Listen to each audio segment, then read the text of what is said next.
uno podría ir identificando algunas cosas complejas desde ya. Uno puede pensar que los indultos, puede pensar que la salida del ministro Jackson, no poder cumplir su programa, tener que transar tanto, quizá uno empieza a pensar, pero para usted, a veces uno tiene esta visión como desde la política, desde lo que lee, pero me imagino que para usted hay otras cosas a lo mejor más complejas. Mire, yo no tengo problemas ni complejos en tener que ir encauzando el rumbo en función de la realidad que nos toca vivir y de las percepciones, críticas constructivas que se hagan a lo que uno plantea. En ese sentido, no creo que la política sea o pueda ser vista como una suerte de carrera de caballos en donde uno se pone dos parches en los ojos y va para adelante sin importar lo que pasa a los lados.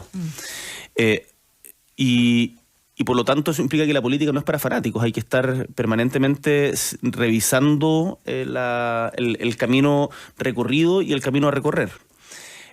Siempre que uno mantenga coherencia con los principios que inspiran su acción en política, y yo creo que nosotros hemos mantenido con coherencia esos principios. Lo más duro desde ese punto de vista, en términos de lo que significó para el gobierno, fue el plebiscito del 4 de septiembre. En donde una amplia y contundente mayoría no solamente rechazó el proyecto constitucional que propuso la primera convención, sino que además yo siento que fue una advertencia muy firme al gobierno por parte de la mayoría del pueblo de Chile de que no estábamos sintonizando de manera clara con las prioridades que tenía la gente en ese momento. Fue como un choque de la realidad fuerte. Fue un golpe duro, pero un golpe que yo diría...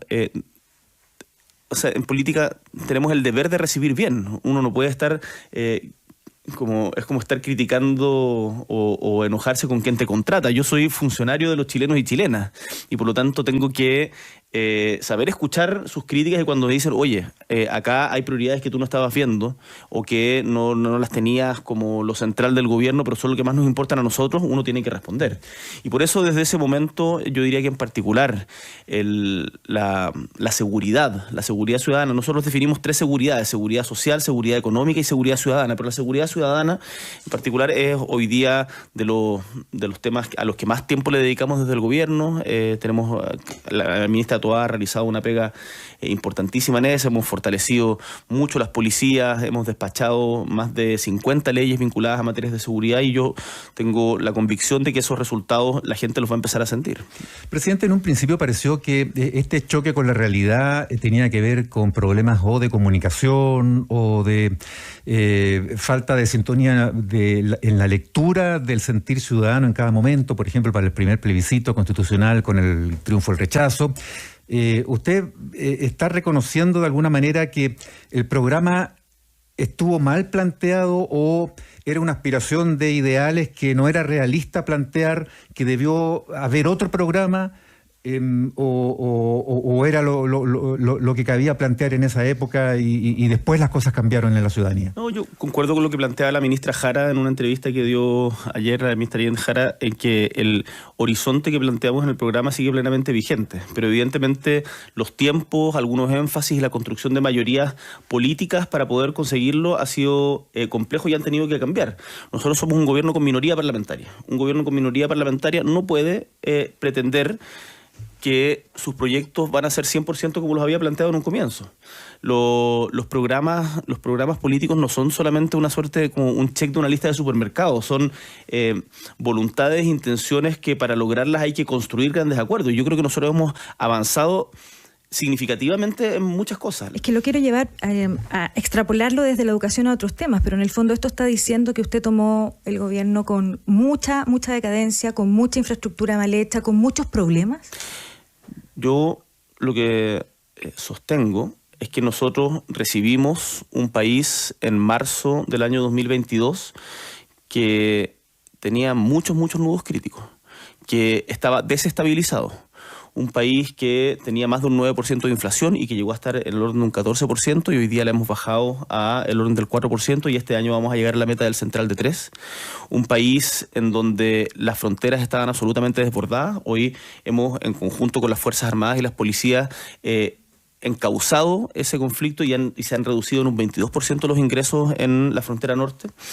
Un país en donde el conflicto en la Araucanía y en la provincia de Arauco estaba absolutamente desbordado, y en nuestro gobierno esto tampoco se habla mucho porque deja de aparecer los titulares y después la gente, como que no se recuerda el contrafactual, pero hemos disminuido en un 57% los hechos de violencia en la zona, y además impulsado un diálogo político transversal con la Comisión de Paz y Entendimiento que yo creo está dando buenos frutos.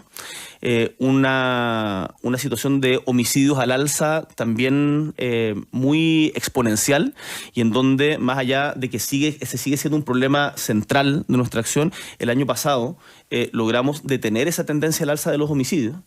Y la economía, una economía que nos decían íbamos a entrar en una tremenda recesión, Chile va a tener una crisis, y demostramos que la economía chilena está volviendo a crecer. Entonces sí, recibimos un país en condiciones muy difíciles, con problemas de orden público prácticamente toda la semana. Y yo creo que hemos normalizado el país. Pero, presidente, perdón la interrupción, pero ¿usted asume la responsabilidad propia o de su sector en esa desestabilización? Porque la desestabilización del orden público tuvo tal vez mucho que ver con el estallido social, que ustedes avalaron. O la situación en la macrozona sur tuvo que ver con las dificultades del gobierno anterior para aplicar, por ejemplo, el estado de emergencia al cual ustedes persistentemente se opusieron.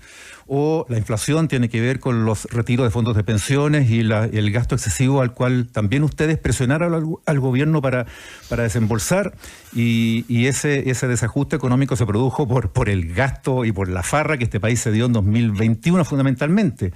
Entonces hay causales ahí que son al menos compartidas, ¿no? Cuando tenemos una crisis de la magnitud que tuvimos en los últimos años en Chile, evidentemente que las responsabilidades no pueden atribuirse ni a una sola persona ni a un solo sector, son compartidas. Pero el responsable, hoy día no tiene ningún sentido de que yo diga la responsabilidad de todos los problemas que tenemos desde el gobierno anterior. No, la responsabilidad, uno podrá decir las causas de dónde vienen.